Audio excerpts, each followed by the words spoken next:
तालियों के प्रणाम से आप माननीय प्रधानमंत्री जी का अभिवादन करें। सभी से अनुरोध है कि अपने स्थान पर बैठ जाएं। सभी से अनुरोध है कि अपने स्थान पर बैठ जाएं। शिक्षा मंत्रालय, भारत सरकार, विश्वविद्यालय अनुदान आयोग, बनारस हिंदू विश्वविद्यालय के संयुक्त तत्वावधान में आयोजित 3 दिवसीय अखिल भारतीय शिक्षा समागम में हम माननीय प्रधानमंत्री जी का हृदय से स्वागत करते हैं। राष्ट्रीय शिक्षा नीति के सफल क्रियान्वयन में उनका मार्गदर्शन हमारा पाथेय बनेगा, इस विश्वास के साथ ही हम माननीय राज्यपाल श्रीमती आनंदीबेन पटेल जी, माननीय मुख्यमंत्री श्री योगी आदित्यनाथ जी, माननीय केंद्रीय शिक्षा, कौशल विकास एवं उद्यमशीलता मंत्री माननीय श्री धर्मेंद्र प्रधान जी और मंचासीन समस्त अतिथियों का हृदय से स्वागत करते हैं, अभिनंदन करते हैं। शिक्षा मात्र शिक्षित करने के लिए नहीं, या उसका उद्देश्य सिर्फ रोजगार के लिए योग्य बनाना ही नहीं, बल्कि तेजी से बदलते समय और ज़रूरतों के अनुसार ग्लोबल सिटीज़न तैयार करके उन्हें राष्ट्र के निर्माण से जोड़ना भी है। और इसी दिशा में एक कदम है राष्ट्रीय शिक्षा नीति 2020। शिक्षा का ये महायज्ञ है, ये समागम। प्रारंभ हम करेंगे सरस्वती वंदना से। बनारस हिंदू विश्वविद्यालय के संगीत एवं मंच कला संकाय की छात्राएं प्रस्तुत कर रही हैं सरस्वती वंदना।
प्रोफेसर रवि भटनागर की स्वर रचना और प्रोफेसर संगीता पंडित के निर्देशन में काशी हिंदू विश्वविद्यालय की ये छात्राएं आपके सम्मुख सरस्वती वंदना प्रस्तुत कर रही थी।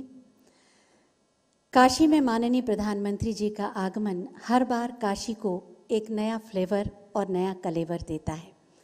उनके सानिध्य और सामीप्य की कल्पना से ही काशी उल्लसित हो जाती है, हम सब आह्लादित हो जाते हैं। मैं हम सब की भावनाओं को व्यक्त करने के लिए माननीय श्री धर्मेंद्र प्रधान जी से अनुरोध करूंगी कि हम सब की ओर से माननीय प्रधानमंत्री जी को अंग वस्त्र भेंट कर उनका स्वागत करें और स्मृति चिन्ह प्रदान करके उनका अभिनंदन भी करें। और आप सब अपनी भावनाओं को तालियों के माध्यम से मंच तक पहुंचाएंगे।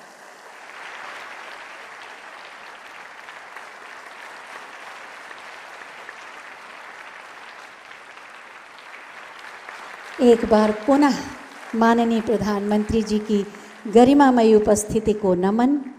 और अब मैं माननीय श्री धर्मेंद्र प्रधान जी से अनुरोध करूंगी कि वो आज के इस अवसर पर हम सब की ओर से अतिथियों का स्वागत करें और इस महत्वपूर्ण विषय पर अपने विचार भी प्रस्तुत करें।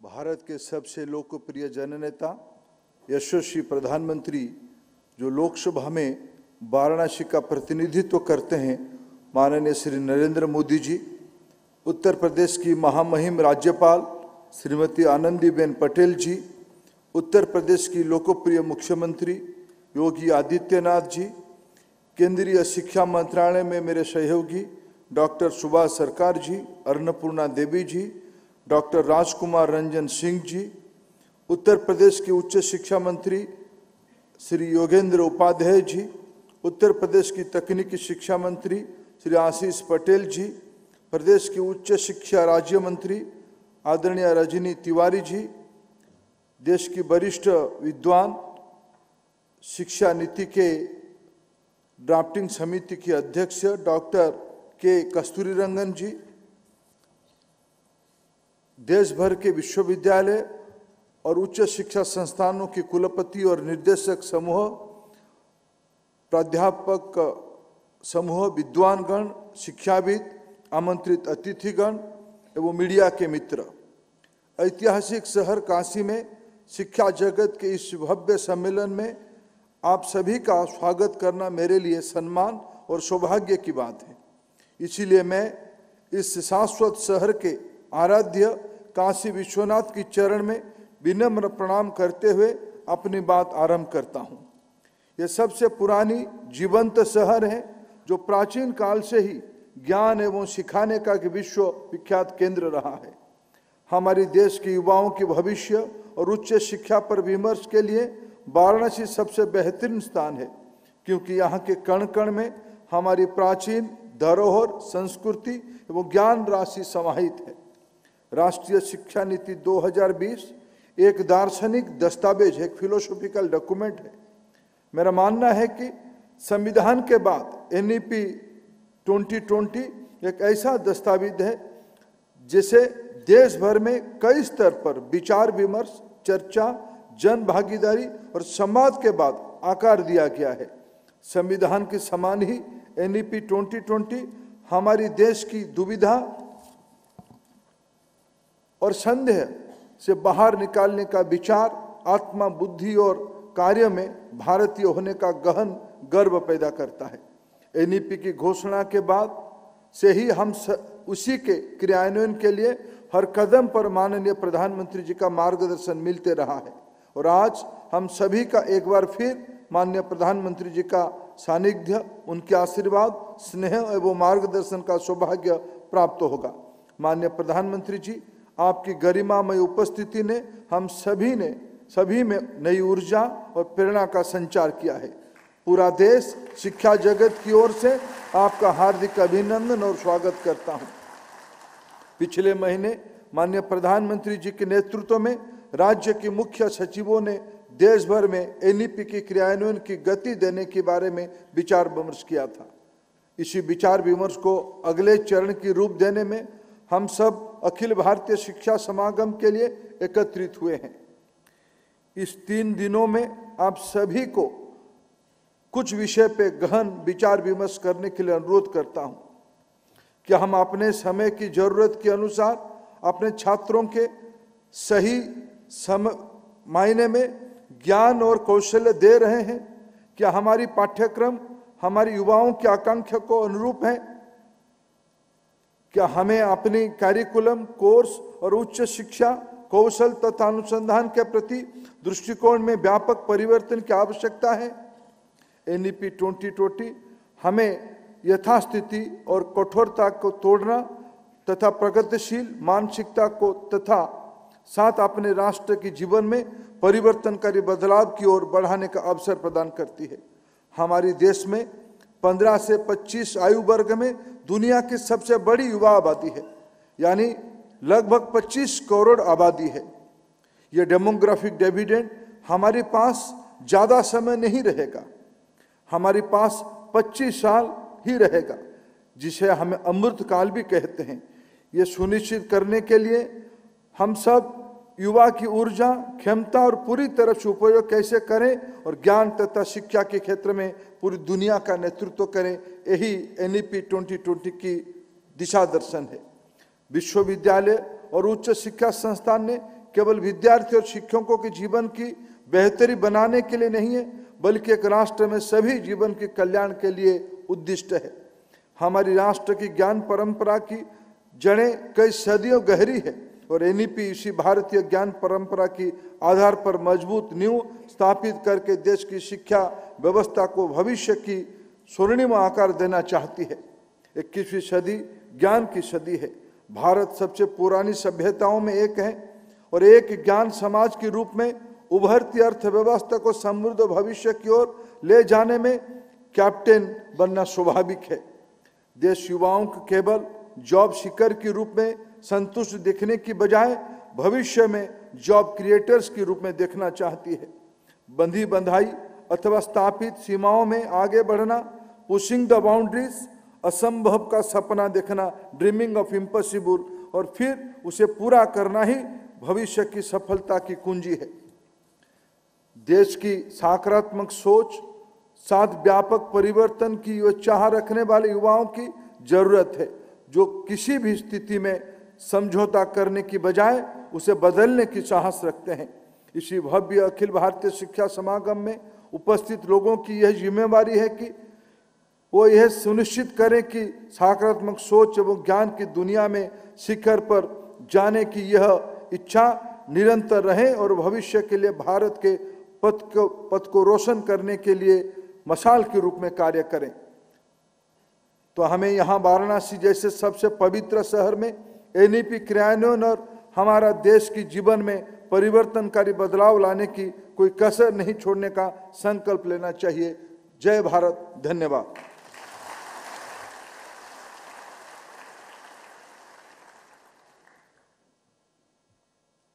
बहुत बहुत धन्यवाद माननीय। सेवा, सुरक्षा और सुशासन के प्रति समर्पित हैं माननीय मुख्यमंत्री माननीय श्री योगी आदित्यनाथ जी, जो विकास के नए आयामों और नए कीर्तिमानों के साथ उत्तर प्रदेश की नई परिभाषा गढ़ रहे हैं। सौभाग्य है हमारा कि इस महत्वपूर्ण समागम के आयोजन का सौभाग्य उत्तर प्रदेश को, हमारी काशी को मिला। मैं बहुत ही आदर के साथ माननीय मुख्यमंत्री महोदय से अनुरोध करूंगी कि इस अवसर पर अपना उद्बोधन दें।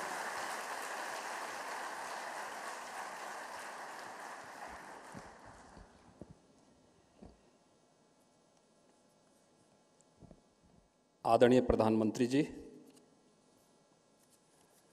प्रदेश की माननीय राज्यपाल श्रीमती आनंदीबेन पटेल जी, केंद्रीय शिक्षा मंत्री माननीय श्री धर्मेंद्र प्रधान जी, केंद्र सरकार के सभी माननीय मंत्रीगण श्री सुभाष सरकार जी, माननीय श्रीमती अन्नपूर्णा देवी जी, प्रदेश सरकार में मेरे सहयोगी मंत्री उच्च शिक्षा के मंत्री श्री योगेंद्र उपाध्याय जी, तकनीकी शिक्षा विभाग के मंत्री श्री आशीष पटेल जी, उच्च शिक्षा विभाग के राज्य मंत्री Shrimati Rajni Tiwari ji, drafting committee NEP के अध्यक्ष डॉक्टर के कस्तूरी रंगन जी, देश भर के आए हुए हमारे सभी सम्मानित शिक्षाविद, बाबा विश्वनाथ के इस पावन धाम पर और आदरणीय प्रधानमंत्री जी की इस कर्म साधना की, उनकी स्वयं की काशी में मैं प्रदेश सरकार की ओर से देश भर से आए हुए आप सभी शिक्षाविदों की ओर से आदरणीय प्रधानमंत्री जी का हृदय से स्वागत करता हूं, अभिनंदन करता हूं। मैं इस अवसर पर अपने केंद्रीय मंत्रियों के साथ ही आप सभी सम्मानित शिक्षाविदों का भी काशी की इस धरती पर हृदय से स्वागत करता हूं। काशी प्राचीन काल से ही भारत की आध्यात्मिक और सांस्कृतिक विरासत की प्रतीक रही है। यह विद्या की नगरी है और हम सब आभारी हैं कि जब पूरी दुनिया इस सदी की सबसे बड़ी महामारी के सामने असमंजस की स्थिति में थी, तब भारत के अंदर जीवन और जीविका को बचाने के साथ ही नए भारत की परिकल्पना को आगे बढ़ाने के लिए राष्ट्रीय शिक्षा नीति भारत रख रहा था। देश के अपनी वर्तमान और भावी पीढ़ी के लिए प्रस्तुत कर रहा था।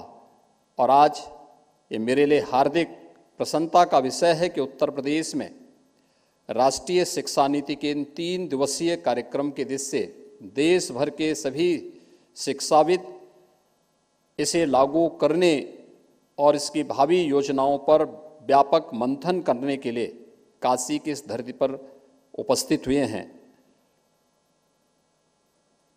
काशी और भारत की परंपरा वैसे भी विद्या से जुड़ी हुई रही है और राष्ट्रीय शिक्षा नीति भारत के उस वैदिक परंपरा का प्रतिनिधित्व करती है जो यह उद्घोष करती है कि आनो भद्रा कर्तवो यंतु विश्वत, यानी ज्ञान को सभी दिशाओं से आने के लिए हमें द्वार खुले रखने चाहिए।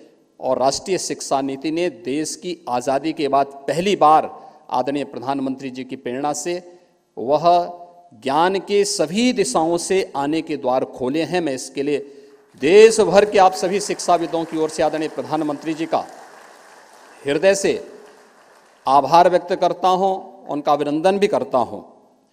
आभार इस बात के लिए भी कि देश भर के शिक्षाविद प्राचीन विद्या की इस नगरी में और पंडित मदन मोहन मालवीय जी की इस काशी में, जहां पर उन्होंने काशी हिंदू विश्वविद्यालय भारत की प्राचीन और अर्वाचीन शिक्षा के एक नए केंद्र के रूप में 1916 में इस काशी में काशी हिंदू विश्वविद्यालय की स्थापना की थी। वहां पर आज शिक्षा मंत्रालय भारत सरकार, विश्वविद्यालय अनुदान आयोग और काशी हिंदू विश्वविद्यालय मिलकर के इस शिक्षा महासमागम के आयोजन के साथ राष्ट्रीय शिक्षा नीति पर व्यापक मंथन के लिए यहाँ पर बैठे हुए हैं। निश्चित ही मंथन की इस परंपरा से कोई अमृत जरूर निकलेगा और वह द्वार पहले ही, वह रास्ता पहले आदरणीय प्रधानमंत्री जी की प्रेरणा से राष्ट्रीय शिक्षा नीति हम सबको प्रस्तुत कर चुकी है। मैं इस अवसर पर एक बार फिर से आदरणीय प्रधानमंत्री जी का उन्हीं की काशी में इस शिक्षा महासमागम कार्यक्रम के उद्घाटन कार्यक्रम के अवसर पर यहाँ पर उपस्थित होने के लिए हृदय से स्वागत करता हूँ, अभिनंदन करता हूँ। उत्तर प्रदेश राष्ट्रीय शिक्षा नीति को स्नातक स्तर पर लागू कर चुका है और उत्तर प्रदेश के अंदर हमारे सभी 30 जो शासकीय विश्वविद्यालय हैं और प्रदेश के सभी 35 निजी क्षेत्र के विश्वविद्यालयों में भी इसे लागू करने के साथ ही तकनीकी शिक्षा, कृषि शिक्षा, स्वास्थ्य शिक्षा और अन्य सभी क्षेत्रों में राष्ट्रीय शिक्षा नीति को प्रभावी ढंग से आगे बढ़ाने के उस कार्यक्रम को उत्तर प्रदेश ने आगे बढ़ाने का कार्य किया है। ये व्यापक संभावना वाला क्षेत्र है और जब देश भर के आप सभी शिक्षाविद यहाँ पर उपस्थित हुए हैं, मेरा अनुरोध होगा, कुछ चीज़ों को लेकर के अक्सर हम लोग देखते हैं। एक, हमारे महाविद्यालय विश्वविद्यालयों को, शिक्षा के केंद्रों को स्थानीय परिस्थितियों के अनुरूप नवाचार और शोध के लिए अपने आप को तैयार करना होगा।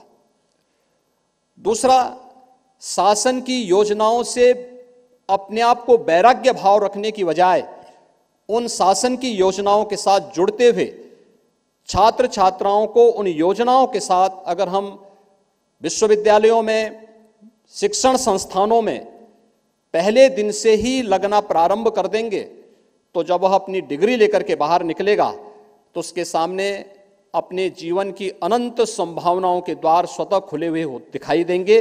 और यह कार्य राष्ट्रीय शिक्षा नीति इस बात की प्रेरणा तो हमें दे ही रही है, लेकिन आप सभी शिक्षाविदों के माध्यम से इसे लागू करने में और मजबूती के साथ एक मदद प्राप्त हो सकती है।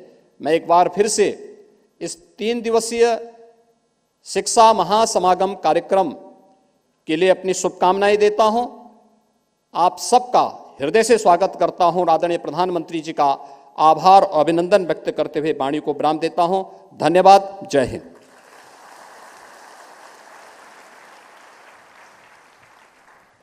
बहुत बहुत धन्यवाद माननीय, आपके प्रेरणादायी उद्बोधन के लिए। राष्ट्रीय शिक्षा नीति 2020 के सफल क्रियान्वयन के लिए एक छोटी सी फिल्म बनाई गई है, आइए देखते हैं।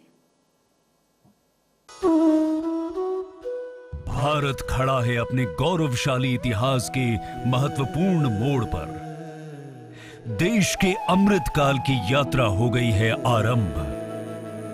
हमारे युवा अपने सपनों और आकांक्षाओं को मूर्त रूप देने के लिए हैं आतुर। इन्हीं सपनों को साकार करने के लिए जुलाई 2020 में प्रधानमंत्री श्री नरेंद्र मोदी जी के नेतृत्व में राष्ट्रीय शिक्षा नीति लॉन्च की गई थी। नई राष्ट्रीय शिक्षा नीति युवाओं को ये विश्वास दिलाती है कि देश अब पूरी तरह से उनके साथ है, उनके हौसलों के साथ। युवा मन जिस दिशा में भी सोचना चाहे, खुले आकाश में जैसे उड़ना चाहे, देश की नई शिक्षा व्यवस्था उसे वैसे ही अवसर उपलब्ध कराए। इस नीति के क्रियान्वयन ने देश के युवाओं में एक नया जोश भर दिया है। एकेडमिक बैंक ऑफ क्रेडिट और मल्टीपल एंट्री एग्जिट की व्यवस्था से उन्हें पहली बार अपनी पसंद और सुविधा के अनुसार पढ़ने का मौका मिला है। ऑनलाइन एवं ओपन डिस्टेंस लर्निंग का विस्तार हुआ है। 75,000 विद्यार्थियों को गति शक्ति के तहत प्रशिक्षण दिया जा रहा है। इनोवेशन एवं स्टार्टअप, शिक्षा में मल्टीलिंगुअलिटी के प्रचार प्रसार पर जोर दिया जा रहा है। 2 वर्षों में लाए गए इन सुधारों को कई राज्यों ने, कई संस्थानों ने लागू कर दिया है। अब देश भर के शिक्षाविद और नीति निर्माता इस बात पर विमर्श कर रहे हैं कि इन सुधारों को और गति कैसे दी जाए। पिछले महीने प्रधानमंत्री श्री नरेंद्र मोदी जी के नेतृत्व में राज्यों के मुख्य सचिवों ने इस विषय में चर्चा की। अब इसी चर्चा की अगली कड़ी के रूप में आज वाराणसी में 3 दिवसीय अखिल भारतीय शिक्षा समागम का उद्घाटन हो रहा है। प्रधानमंत्री श्री नरेंद्र मोदी जी समागम में उपस्थित होने वाले वाइस चांसलर्स, आईआईटी, आईआईएम के निदेशक तथा देश भर के शिक्षाविदों, नीति निर्माताओं को नीति के क्रियान्वयन के विषय में मार्गदर्शन करेंगे। प्रदेश की माननीय राज्यपाल महोदया, माननीय मुख्यमंत्री, भारत के शिक्षा मंत्री समागम में भाग लेंगे। इस चर्चा से नीति के क्रियान्वयन को नई दिशा, नई ऊर्जा मिलेगी और युवाओं के सपनों को मिलेगी ऊंची उड़ान।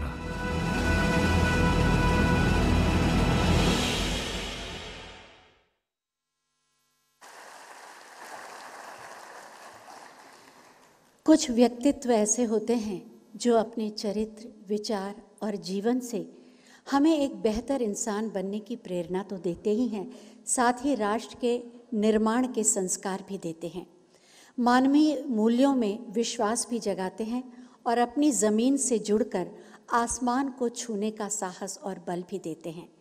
ऐसे ही व्यक्तित्व का दूसरा नाम है श्री नरेंद्र मोदी, हमारे माननीय प्रधानमंत्री जी, जिनका उद्बोधन हर बार हमें एक नई अंतर्दृष्टि और दिशा देता है। मैं बहुत ही आदर के साथ माननीय प्रधानमंत्री महोदय से अनुरोध करूंगी कि राष्ट्रीय शिक्षा नीति के सफल क्रियान्वयन के लिए हमारा मार्गदर्शन करें। जोरदार तालियों से एक बार पुनः उन्हें नमन।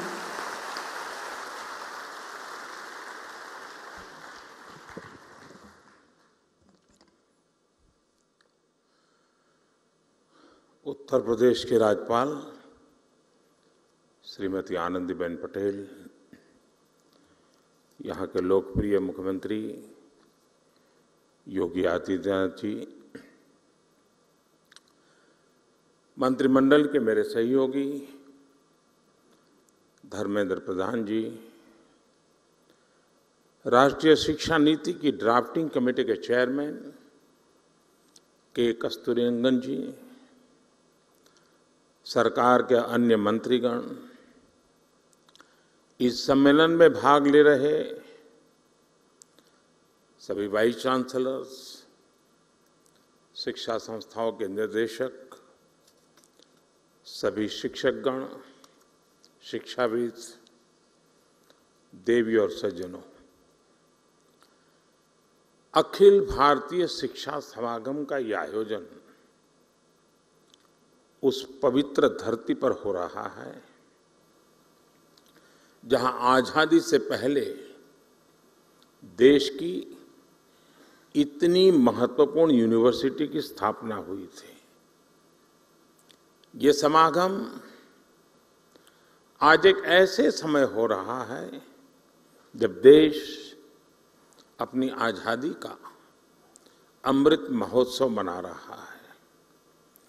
अमृत काल में देश के अमृत संकल्पों को पूरा करने की बड़ी जिम्मेदारी हमारी शिक्षा व्यवस्था पर है, हमारी युवा पीढ़ी पर है। हमारे यहाँ उपनिषदों में भी कहा गया है, विद्या अमृतम अश्नुते, अर्थात विद्या ही अमरत्व और अमृत तक ले जाती है। काशी को भी मोक्ष की नगरी इसलिए कहते हैं क्योंकि हमारे यहाँ मुक्ति का एकमात्र मार्ग ज्ञान को, विद्या को ही माना गया है। और इसलिए शिक्षा और शोध का, विद्या और बोध का इतना बड़ा मंथन जब सर्व विद्या के प्रमुख केंद्र काशी में होगा तो इससे निकलने वाला अमृत अवश्य देश को नई दिशा देगा।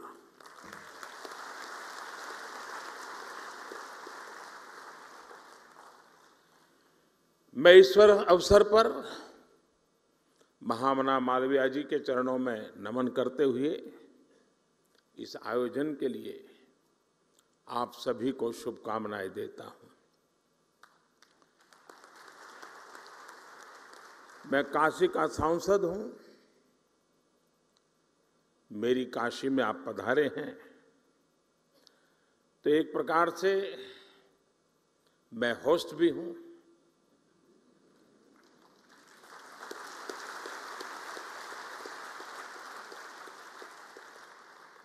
आप इन सब के साथ साथ मेरे भी मेहमान हैं।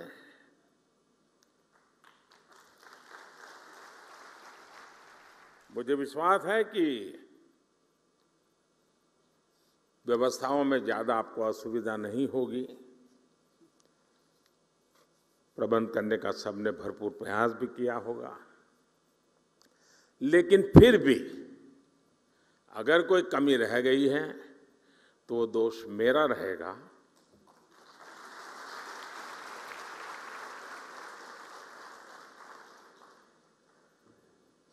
और एक होस्ट के नाते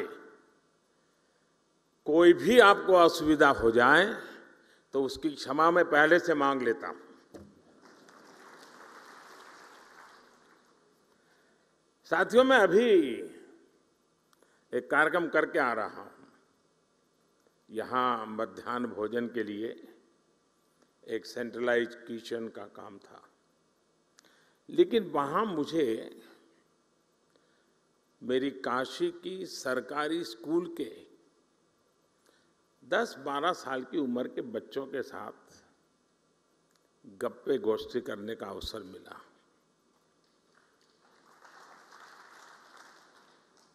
और वहां से निकल करके यहां आया हूं।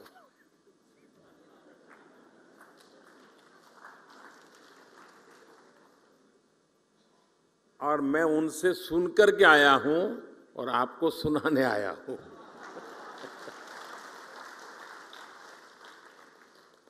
और मुझे कहना होगा, और मैं तो चाहूंगा जब मैं अगली बार आऊंगा तो जिस स्कूल के बच्चों से आज मुझे मिलना हुआ है, मैं उनके जो टीचर्स हैं उनको मिलना चाहूंगा।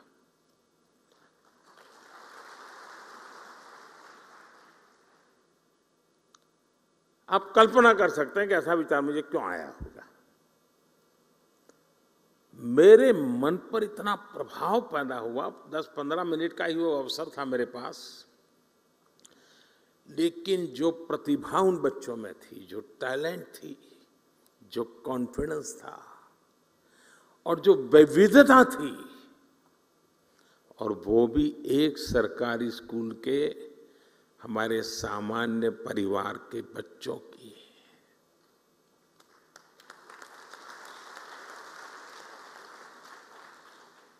जो टैलेंट वो बच्चे वहां प्रस्तुत कर रहे थे, आपके परिवार में भी अगर आपका पोता नाती अगर ऐसी टैलेंट आपके सामने रखेगा तो जब भी मेहमान घर में आएंगे आप उसको खड़ा कर देंगे, जरा देखो मेहमान आए वो तुम सुनाओ। मेरा कहने का तात्पर्य है कि वर्तमान पीढ़ी का ये सामर्थ्य, उनकी क्षमता, जब वो आप जहां है वहां पहुंचेंगे, पद पे नहीं, उस इंस्टीट्यूट में, आप तो नहीं होंगे, आप ऐसे इंस्टीट्यूट बना के जाएंगे कि इस प्रतिभा के बच्चे आने वाले दिनों में आने वाले हैं, उनको वहां कमी नजर ना आए। ये काम सबसे बड़ा आपके जिम्मे है।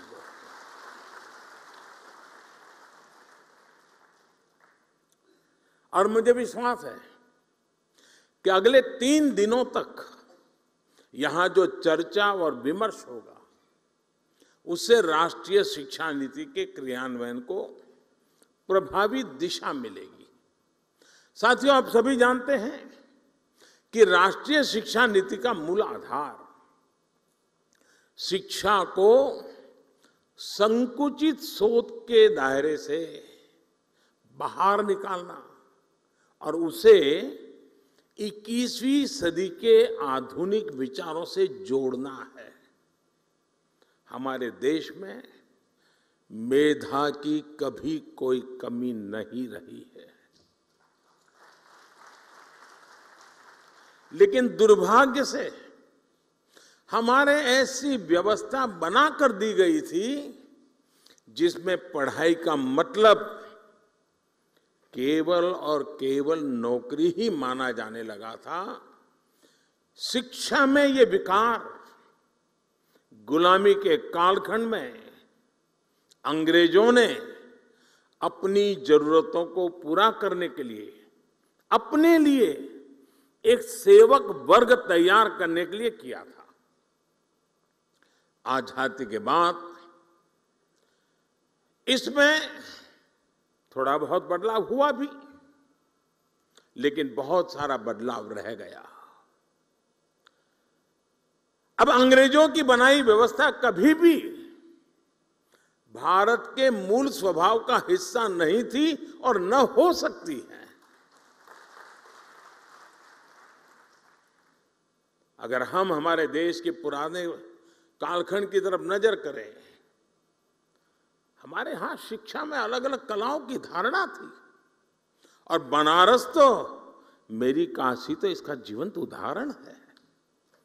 बनारस ज्ञान का केंद्र केवल इसलिए नहीं था क्योंकि यहाँ अच्छे गुरुकुल और शिक्षण संस्थान थे। बनारस ज्ञान का केंद्र इसलिए था क्योंकि यहाँ ज्ञान और शिक्षा बहुआयामी, मल्टी सेक्टरल थी। शिक्षा में यही विविधता हमारी शिक्षा व्यवस्था का भी प्रेरणा स्रोत होनी चाहिए। हम केवल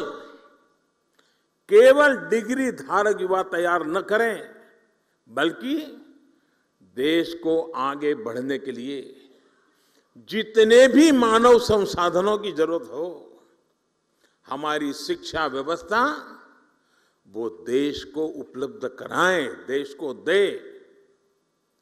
इस संकल्प का नेतृत्व हमारे शिक्षकों और शिक्षण संस्थानों को करना है। हमारे शिक्षक जितनी तेजी से इस भावना को आत्मसात करेंगे, छात्र छात्राओं को, देश के युवाओं को उतना ही ज्यादा, देश के आने वाले भविष्य को भी उतना ही ज्यादा लाभ होगा। साथियों, नए भारत के निर्माण के लिए नई व्यवस्थाओं का निर्माण, आधुनिक व्यवस्थाओं का समावेश उतना ही जरूरी है। जो पहले कभी नहीं हुआ, जिन लक्ष्यों को पाने की देश ने कल्पना भी नहीं करता था, वो आज के भारत में हकीकत हमारे सामने निर्माण हो रही है। अब आप देखिए, कोरोना की इतनी बड़ी महामारी से हम न केवल इतनी तेजी से उभरे, बल्कि आज भारत दुनिया की सबसे तेजी से बढ़ रही बड़ी अर्थव्यवस्थाओं में एक है। आज हम दुनिया के तीसरे सबसे बड़े स्टार्टअप इकोसिस्टम है।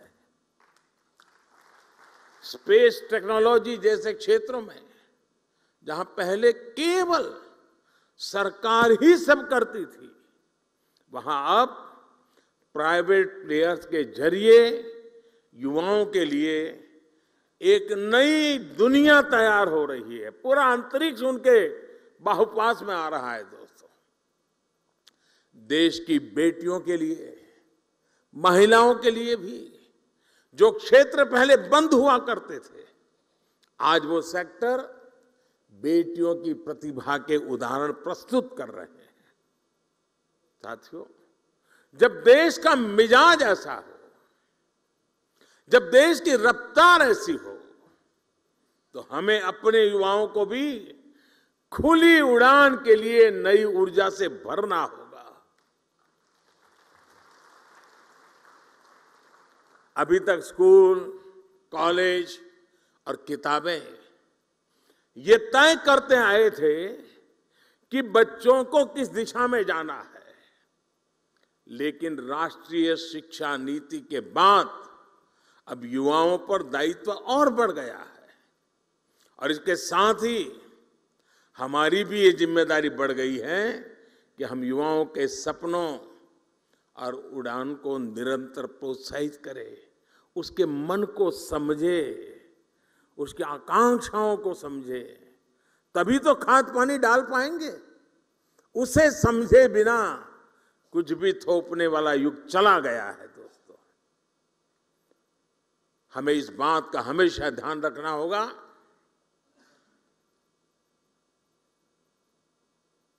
हमें वैसा ही शिक्षण, वैसी ही संस्थानों की व्यवस्थाएं, वैसा ही ह्यूमन रिसोर्स डेवलपमेंट का हमारा मिजाज अपने आप को सज्ज करना ही होगा। नई नीति में पूरा फोकस बच्चों की प्रतिभा और चॉइस के हिसाब से उन्हें स्किल्ड बनाने पर है। हमारे युवा स्किल्ड हो, कॉन्फिडेंट हो, प्रैक्टिकल हो, कैलकुलेटिव हो। शिक्षा नीति इसके लिए जमीन तैयार कर रही है। साथियों, देश में तेजी से आ रहे परिवर्तन के बीच शिक्षा व्यवस्था और इससे जुड़े आप सभी महानुभावों की भूमिका कितनी अहम है, इसका एक उदाहरण मैं अपने गुजरात के मुख्यमंत्री काल के शुरुआत के कालखंड का एक अनुभव बताता हूं। मैं नया नया मुख्यमंत्री बना था, सरकार वरकार की दुनिया से मेरा कोई नाता ही नहीं था, मैं बहुत दूर था, अचानक काम आया था।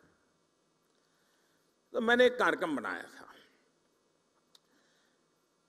मेरे सभी सचिवों को मैंने कहा कि आप ही आपके डिपार्टमेंट के मुख्यमंत्री हैं और मुझे बताइए 5 साल में आप अपने डिपार्टमेंट को कहां ले जाओगे, कैसे ले जाओगे, अचीव क्या करोगे, उससे गुजरात के सामान्य मानवी के जीवन को क्या लाभ होगा, उसका एक आपका विजन और पूरी डिटेल के साथ प्रेजेंटेशन कीजिए।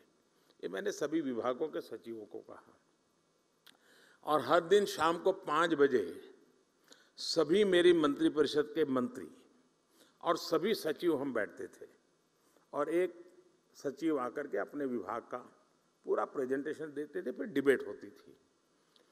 सभी सचिव, जो पहले भी कोई एग्रीकल्चर सचिव रहा होगा वो भी वहां बैठा हुआ है, सब लोग अपने अपने विचार रखते थे, डिबेट होती थी, हमारे मंत्री भी डिबेट करते थे।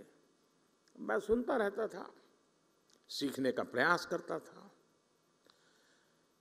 एक दिन, और ये कार्यक्रम मेरा करीब महीने भर चला था और शाम को 5 बजे शुरू होता था, रात 10 बजे तो बड़ी मुश्किल से घर जाने की इजाजत मिलती थी और बड़ा ही इंटेंस वो कार्यक्रम चला और शायद हिंदुस्तान के इतिहास में पहली बार ऐसा हुआ होगा।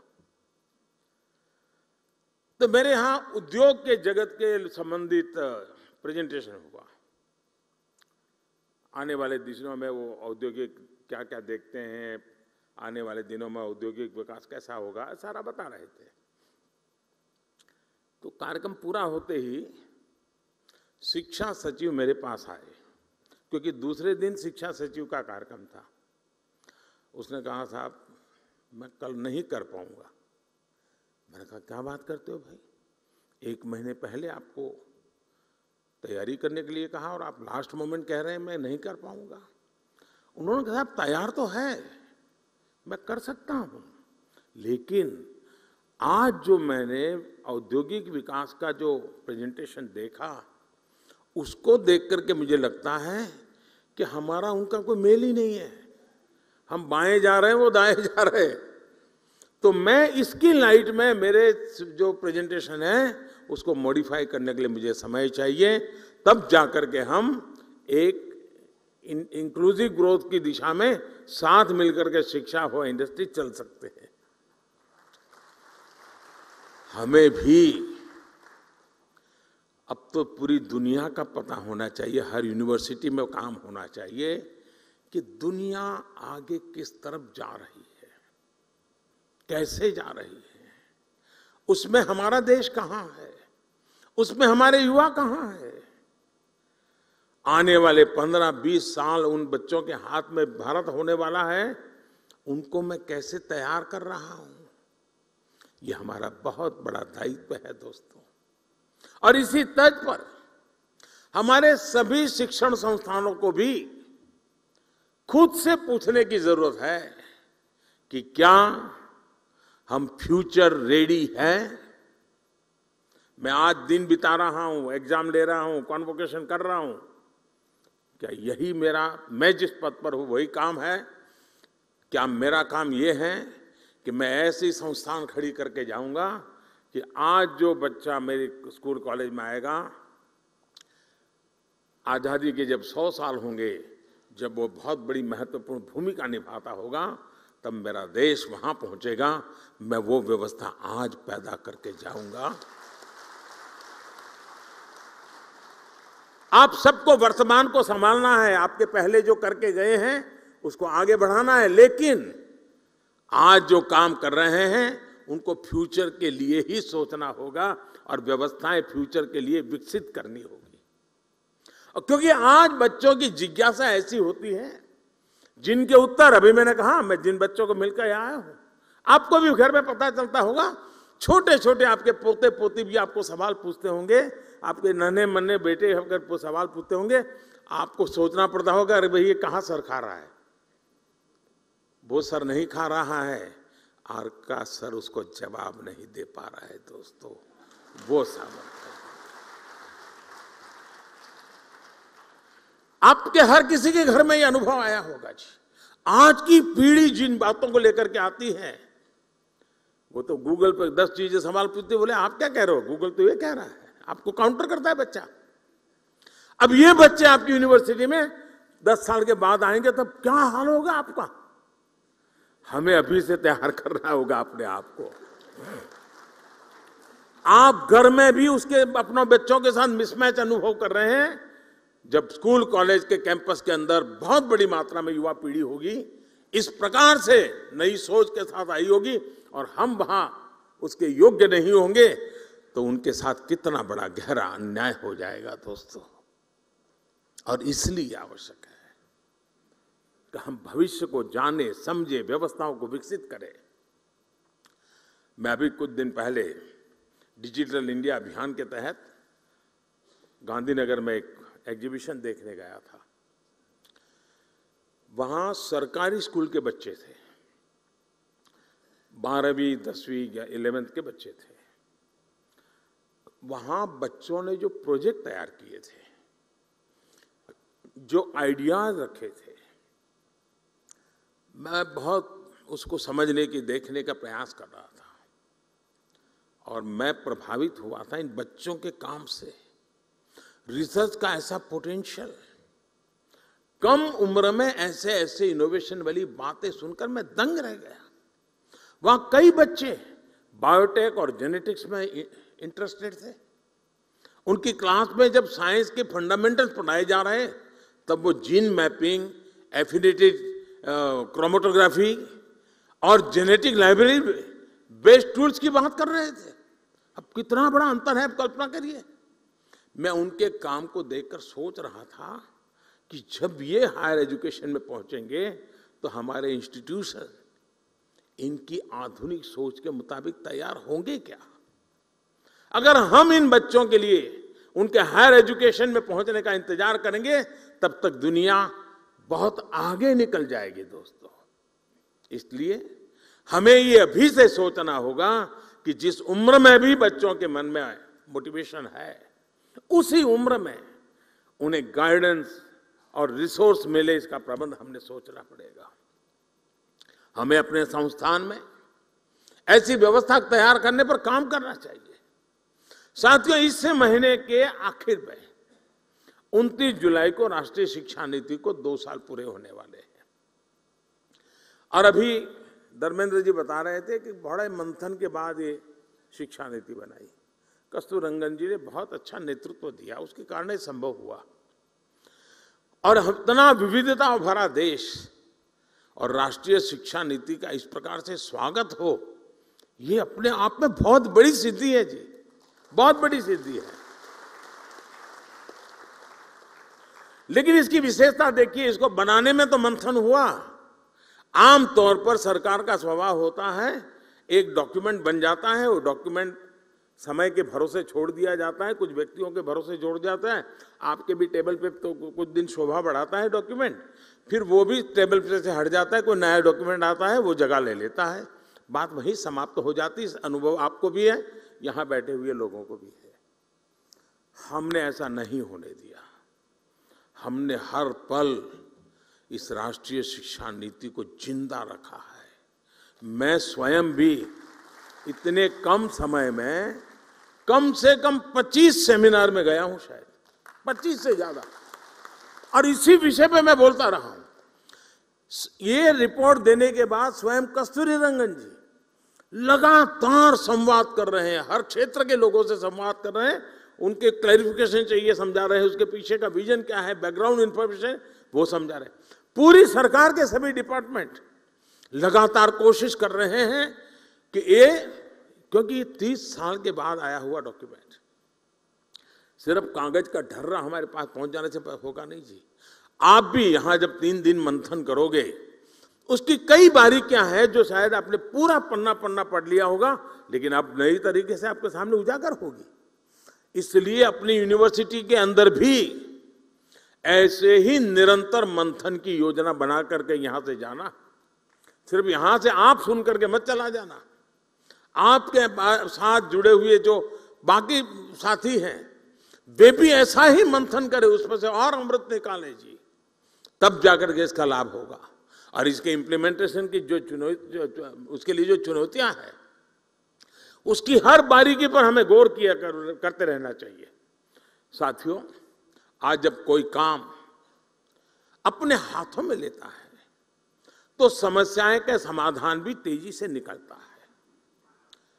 समस्या समझ करके यार मैं कहां पढ़ूं इसमें, तो समाधान कभी नहीं निकलता है। साथियों, इन 2 सालों में देश राष्ट्रीय शिक्षा नीति को लागू करने की दिशा में कई ठोस कदम उठा चुका है। इस दौरान एक्सेस, क्वालिटी और फ्यूचर रेडीनेस जैसे जरूरी विषयों पर हुई वर्कशॉप ने भी बहुत बड़ी मदद की है। देश विदेश के एकेडमिशियंस, इनसे जो चर्चाएं हुई, मेरा भी देश के शिक्षा मंत्रियों के साथ, शिक्षाविदों के साथ जो संवाद हुआ, उसने भी इसी गति को आगे बढ़ाया है। और अभी कुछ दिन पहले हमारे धर्मेंद्र जी ने देश भर के शिक्षा मंत्रियों को भी बुलाया था, जैसे आपके साथ चर्चा कर रहे हैं, उनके साथ भी की थी। लगातार कोशिश हो रही है कि इन चीजों को हम 100% साकार कैसे कर पाए। राज्य सरकारों ने भी अपने अपने स्तर पर इस दिशा में कई महत्वपूर्ण कदम उठाए हैं और आज सभी के प्रयासों का परिणाम है कि देश और खासकर देश का युवा इस बड़े बदलाव में भागीदार बन रहा है। साथियों, नई राष्ट्रीय शिक्षा नीति के लिए देश के एजुकेशन सेक्टर में एक बड़े इंफ्रास्ट्रक्चर ओवरहॉल पर भी काम हुआ है। आज देश में बड़ी संख्या में नए कॉलेज खुल रहे हैं, नए विश्वविद्यालय खुल रहे हैं, नए आईआईटी और नए आईआईएम की स्थापना हो रही है। 2014 के बाद से देश में मेडिकल कॉलेजों की संख्या में 55% की वृद्धि हुई है। युवाओं को बेहतर अवसर देने के लिए यूनिवर्सिटीज में समान स्टैंडर्ड के लिए इस वर्ष कॉमन यूनिवर्सिटी एंट्रेंस टेस्ट भी लागू किया गया है। ऐसे ही कई और भी रिफॉर्म्स किए गए हैं। देश के इन प्रयासों का परिणाम है कि वर्ल्ड यूनिवर्सिटी रैंकिंग में भारतीय संस्थानों की संख्या में धीरे धीरे प्रवेश हो रहा है, संख्या में वृद्धि हो रही है। ये बदलाव केवल शुरुआत है, अभी हमें इस दिशा में लंबी दूरी तय करना है। साथियों, मुझे ये भी संतोष है कि राष्ट्रीय शिक्षा नीति अब मातृभाषा में पढ़ाई के रास्ते खोल रही है। इसी क्रम में संस्कृत जैसी प्राचीन भारतीय भाषाओं को भी आगे बढ़ाया जा रहा है। मैं यहां देख रहा हूं कि इस आयोजन में भी संस्कृत से जुड़े लोगों के लिए विशेष व्यवस्था है। काशी की धरती से हुई ये शुरुआत निश्चित ही भारतीय भाषाओं और भारतीय संकल्पों को नई ऊर्जा देने का काम करेगी। साथियों, मुझे पूरा विश्वास है आने वाले समय में भारत दुनिया में वैश्विक शिक्षा का एक बड़ा केंद्र बनकर उभर सकता है। भारत न केवल दुनिया के युवाओं के लिए एजुकेशन डेस्टिनेशन बन सकता है, बल्कि दुनिया के देशों में भी हमारे युवाओं के लिए नए अवसर बन सकते हैं। इसके लिए हमें अपने एजुकेशन सिस्टम को इंटरनेशनल स्टैंडर्ड्स पर तैयार करना होगा। इस दिशा में देश लगातार प्रयास भी कर रहा है। हायर एजुकेशन को इंटरनेशनल स्टैंडर्ड के हिसाब से तैयार करने के लिए नई दिशा निर्देश जारी किए गए हैं। करीब 180 उच्च शिक्षा संस्थानों में अंतर्राष्ट्रीय मामलों के लिए विशेष कार्यालय की स्थापना भी की गई है। मैं चाहूंगा कि आप सभी इसी दिशा में न केवल जरूरी विमर्श करें, बल्कि भारत के बाहर की व्यवस्थाओं से भी परिचित होने का प्रयास करें। ये नई व्यवस्थाएं भारत की शिक्षा व्यवस्था को अंतर्राष्ट्रीय अनुभवों से भी जोड़ने में मदद करेगी। साथियों, इन 3 दिनों में आप लोग अलग अलग सेशन में कई महत्वपूर्ण विषयों पर चर्चा करने वाले हैं।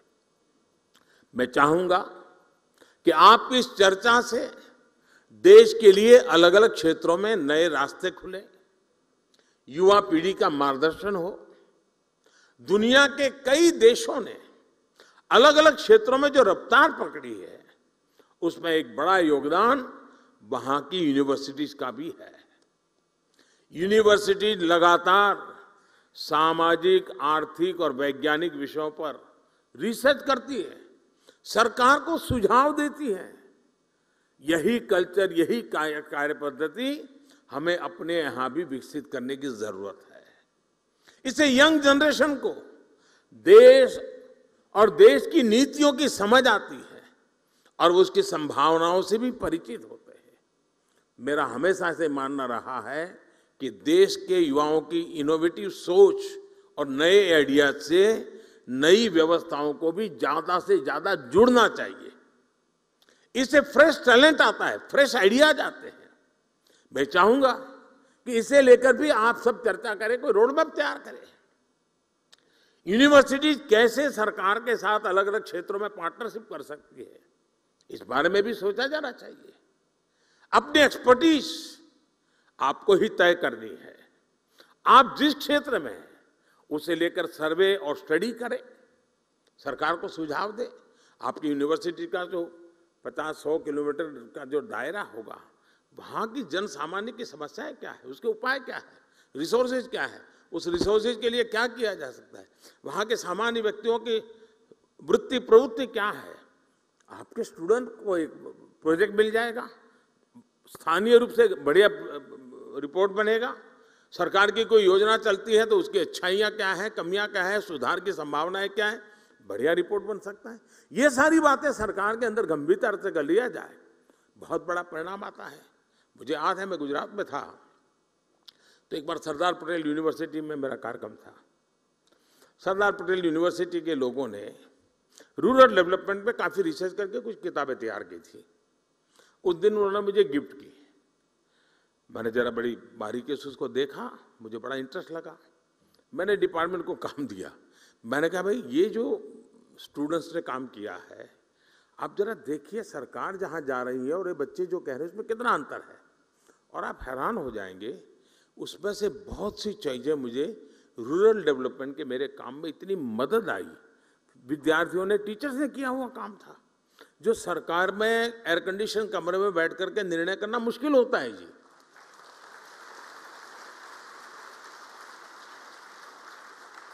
जो फील्ड में हमारी ये पीढ़ी जाती है, वो बहुत ही अच्छा उसका अर्क निकाल करके ले आती है, और कुछ चीजों का कल्पना भर का लाभ हुआ हो, ये भी ध्यान में आता है जी। और मुझे विश्वास है हमें उससे, अब जैसे हमारे यहाँ एग्रीकल्चर यूनिवर्सिटी है, अब एग्रीकल्चर यूनिवर्सिटी लैब में जो करती है, कितना ही अच्छा काम करे, लेकिन उसको सर्टिफिकेट भी मिल जाए, इंटरनेशनल मैगजीन में उसका आर्टिकल भी छप जाए, उसको डिग्री भी मिल जाए, लेकिन वो तो मामला लैब में ही रह जाएगा। हमारे पास लैब टू लैंड का भी तो रोड मैप होना चाहिए ना। जो लैब में है वो लैंड पर भी तो उतरना चाहिए ना। और जैसे लैब टू लैंड होना चाहिए, वैसे ही लैंड पर यूनिवर्सिटी में नहीं गए ऐसे लोगों का अनुभव भी बहुत ज्यादा होता है, और जो लैंड का अनुभव है उसको लैब में भी लाना चाहिए। और लैब में वो कैसे आए, रिसर्च को कैसे एनरिच करे, परंपरागत अनुभव को कैसा करे, ये सोच करके हम कदम उठा नहीं सकते हैं। इसी तरह हमारे यहाँ ट्रेडिशनल मेडिसिन, आयुर्वेद में हमारा ज्ञान, उसको कोई चुनौती तो आप भी नहीं करोगे, मैं भी नहीं करूंगा, लेकिन दुनिया के कई देश हैं जो आज ट्रेडिशनल मेडिसिन में हमसे आगे निकल रहे हैं जी। ऐसा इसलिए क्योंकि आज के समय में परिणाम और प्रमाण दोनों की जरूरत होती है। हम ये कहें कि भाई मैं ये जड़ी बूटी लेते हुए फायदा होता है, परिणाम मिलता है, लेकिन हम मान के चले और सभी यूनिवर्सिटी के तरफ मेरा कुछ न यहां से सुन करके जाए तो चलेगा, 2 शब्द मेरे सुन करके चल जाइएगा और उस पर मंथन कीजिएगा। हमें परिणाम तो मिल जाते हैं लेकिन प्रमाण नहीं होते हैं, और इसलिए हमारे पास परिणाम के साथ साथ प्रमाण होने चाहिए। हमारे पास डेटाबेस होना चाहिए, हमारे पास उसका पूरा डिटेल रिकॉर्ड होना चाहिए, कहां से कैसे बदला हुआ है। हम भावनाओं के आधार पर दुनिया नहीं बदल सकते जी, दुनिया के सामने उसे मॉडल के रूप में प्रस्तुत नहीं कर सकते, और इसलिए परिणाम होने के बावजूद भी प्रमाण की आवश्यकता आज के विश्व को बहुत जरूरी है। और इसलिए अब हमारी यूनिवर्सिटीज को जो परिणाम से हम परिचित हैं लेकिन जिसमें प्रमाण का अभाव है, उन प्रमाण की पूर्ति करने के लिए मैकेनिज्म बनाना, व्यवस्थाएं विकसित करना है, परंपराएं विकसित करना, ये आप सब साथियों की मदद के बिना होना नहीं है। एविडेंस बेस्ड ट्रेडिशनल मेडिसिन पर रिसर्च का ये काम भी हमारी यूनिवर्सिटी बहुत अच्छी तरह कर सकती है। साथियों, हमारे देश में डेमोग्राफिक डिविडेंड हमारी बहुत बड़ी ताकत है, चर्चा भी करते हैं, लेकिन क्या कोई यूनिवर्सिटी है जिसने इसका स्टडी किया है कि आखिर ये डेमोग्राफिक डिविडेंड है क्या? क्या दुनिया में जब डेमोग्राफिक डिविडेंड का अवसर आया था तब उस दुनिया के उस देश ने किस प्रकार के कदम उठाए थे, वहां की यूनिवर्सिटी कैसे व्यवहार करती थी और उसका बेनिफिट कैसे लिया? बहुत बार हम इसको कहते हैं, दोहराते हैं, लेकिन डेमोग्राफिक डिविडेंड की संभावनाओं पर हम क्यों न काम करें? उस सामर्थ्य का उपयोग हम आने वाले 20, 25, 30 साल के लिए देश को कैसे दे सके? ऐसे ही हम देखते हैं, अब दुनिया के देशों की स्थिति देखिए, समृद्ध से समृद्ध देश भी इस बात से परेशान है कि वहां लोगों की आयु बहुत बढ़ रही है, एजिंग प्रॉब्लम है, और युवा पीढ़ी न के बराबर हो रही है। बहुत बड़ा बल्क बुजुर्गों का है, उनको जो दुनिया चलानी है उसको चला नहीं पाते हैं। अब ये चक्र ऐसा है, हर एक को आना ही आना है। आज हमारा देश युवा है, कभी हमारा देश भी ऐसा ही होगा जिसमें युवा कम होंगे, वृद्ध ज्यादा होंगे, वो दिन आने वाले हैं। क्या दुनिया में अभी से कोई है जो इस प्रकार के वृद्धत्व के कारण उस देश की जो स्थितियां बनी है उसके सॉल्यूशन के लिए उन्होंने रास्ते क्या खोजे हैं? यूथ का अभाव में वो समस्याओं का समाधान कैसे कर रहे हैं?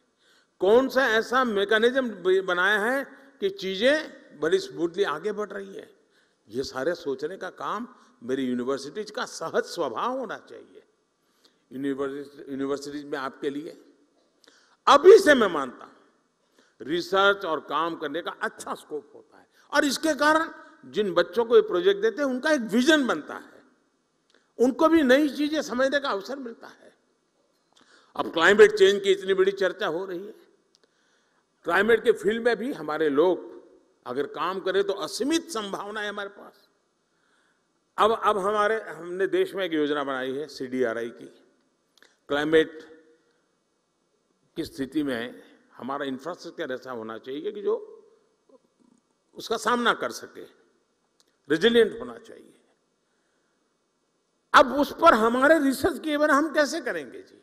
पहले के जमाने में जो चीजें बनाते थे तब न इतनी बाढ़ आती थी, न इतने वर्षा होती थी, कुदरत हमारे साथ चलती थी, हम कुदरत के साथ चलते थे। अब वो हमसे उल्टा चल रही है, हम उससे उल्टा चल रहे हैं, और इसलिए हमें इस नए संकट के सामने जीना कैसे, उसको सीखने के लिए व्यवस्था करनी चाहिए। आज सारी दुनिया सोलर पावर की तरफ बढ़ रही है। भारत भाग्यवान है कि उसके पास तपता हुआ सूरज है। उस तपते हुआ सूरज की मालिकी हम कैसे उपयोग करें? उसके सामर्थ्य को हम हमारे जीवन व्यवस्था का हिस्सा कैसे बनाएं? सोलर पावर को हमारे यहाँ इतना महत्व दिया गया है, सरकार की नीतियों में दिया गया है, लेकिन हम रिसर्च के द्वारा, नए नए अनुसंधान के द्वारा, आज नए युग के हिसाब से नए वैज्ञानिक संसाधनों के साथ इस ऊर्जा को इस्तेमाल करने के लिए हमें काफी काम करने की जरूरत लगती है। उसी तरह साथियों, स्वच्छ भारत अभियान हर व्यक्ति के दिल में ये बात अब घर कर गई, हाँ भाई स्वच्छ भारत के विषय में कोई कॉम्प्रोमाइज नहीं होना चाहिए। लेकिन बात वहां से बनती नहीं है जब तक हम वेस्ट टू वेल्थ की तरफ की योजनाएं नहीं बनाते हैं। ये जो कूड़ा कचरा निकलता है उसका सर्कुलर इकोनॉमी क्या हो सकती है, उसका बेस्ट प्रोडक्ट क्या हो सकता है, ये तो यूनिवर्सिटी रिसर्च करके दे सकती है जी। हमारे नए नए लोग होते हैं, प्रयोग करके दे सकते हैं। हम वेस्ट में से बेस्ट कैसे बनाएं, हम सर्कुलर इकोनॉमी को कैसे मजबूत करें, और खासकर लोकल लेवल पर सर्कुलर इकोनॉमी कैसे, कितने क्षेत्र आज हमारे स्टूडेंट्स के लिए खुले हुए हैं।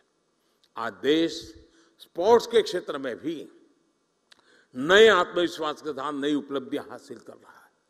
हमारी यूनिवर्सिटीज, ऐसा नहीं होना चाहिए कि अब स्पोर्ट्स यूनिवर्सिटी यहां बन रही है इसलिए बाकी यूनिवर्सिटी के नौजवानों को स्पोर्ट्स से कोई लेना देना, जी नहीं। हमारी यूनिवर्सिटी के मैदान शाम को भरे रहने चाहिए, बच्चों को घर भेजने के लिए मेहनत करनी पड़े, ये वातावरण हर यूनिवर्सिटी के मैदान में होना चाहिए। हमारी यूनिवर्सिटी ये लक्ष्य बना सकती है, एक एक यूनिवर्सिटी तय कर सकती है कि आने वाले वर्षों में मेरी यूनिवर्सिटी कितने गोल्ड मेडल ले आएगी, मेरे स्कूल के कितने विद्यार्थी, मेरी कॉलेज के कितने विद्यार्थी आगे बढ़ेंगे। ये किस यूनिवर्सिटी के टारगेट क्यों नहीं होने चाहिए दोस्तों? दुनिया के कितने देश में मेरी यूनिवर्सिटी के बच्चे खेलने के लिए जाएंगे, मैं उनको कैसे तैयार करूं, उनको एक्सपोजर मिलेगा, वे भी मेरी एक बहुत बड़ी अमानत बन जाएगा। साथियों, मैं स्ट्रे विचारों को इसलिए रख रहा हूं, अनगिनत संभावनाएं हैं और राष्ट्रीय शिक्षा नीति ने आपके हाथ में अवसर दिया है जो पिछले वर्षों में हमारे पास नहीं था। इस राष्ट्रीय शिक्षा नीति का आया है, ये हमारा काम है उसको आगे बढ़ाए। साथियों, हम सबको याद रखना होगा कि देश के भविष्य निर्माण का राष्ट्रीय शिक्षा नीति का नेतृत्व आप सब साथियों के हाथ में है। मुझे विश्वास है कि अखिल भारतीय शिक्षा समागम में आपके मंथन से निकला अमृत, आपके सुझाव देश को एक नई दिशा देंगे।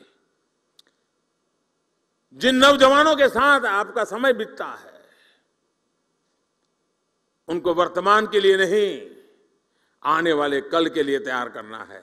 अगर आने वाले कल के लिए तैयार करना है तो आपको आने वाले साल के लिए तैयार होना है। अगर आप आने वाले साल के लिए तैयार होते हैं तो आपकी इंस्टीट्यूट को आने वाले 100 साल के लिए तैयार करना है, तब जाकर के इस काम को प्राप्त कर सकते हैं। और उसी भाव को साथ आप लोग काशी की इस पवित्र धरती पे हैं, मां गंगा के तट पर विराजमान हैं। सांस्कृतिक पूरी परंपरा हमें नई चेतना और प्रेरणा देने वाली परंपरा है। उस परंपरा में से कुछ न कुछ अमृत बिंदु आपके भी नसीब आएंगे, जो अमृत बिंदु लेके जाएंगे। वहां जब आप उसको रखोगे, वो यूनिवर्सिटी भी आने वाले अमृत काल में भारत के उज्जवल भविष्य को गढ़ने के लिए काम आएगी। मैं फिर एक बार विभाग का इस कार्यक्रम की रचना के लिए धन्यवाद करता हूं। आप सब उत्साह और उमंग के साथ इसे शरीक हुए हैं। मुझे विश्वास है 3 दिन में आप थक नहीं जाएंगे। मैं बैठे बैठे कार्यक्रम देख रहा था, मुझे लग रहा है पता नहीं आपका क्या होगा 3 दिन के बाद, लेकिन आप एकेडमिक वर्ल्ड के हैं तो जरूर उसको आगे बढ़ाएंगे। मेरी आपको बहुत बहुत शुभकामनाएं, बहुत बहुत धन्यवाद।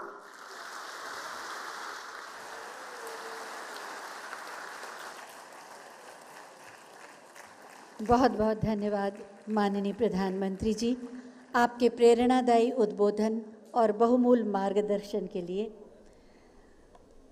हमें विश्वास है आपके मार्गदर्शन से राष्ट्रीय शिक्षा नीति अपने लक्ष्यों को प्राप्त करेगी और युवाओं की अनंत संभावनाओं को असीमित द्वार मिलेंगे अभिव्यक्त होने के। बहुत बहुत धन्यवाद माननीय प्रधानमंत्री जी।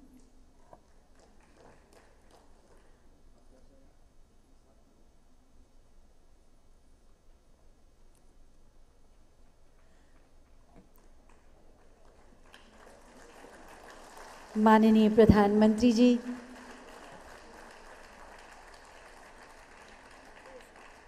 मंच से उतरकर सभी का अभिवादन करने के लिए सभागार में। तो आप ये सीधा प्रसारण देख रहे थे अखिल भारतीय शिक्षा समागम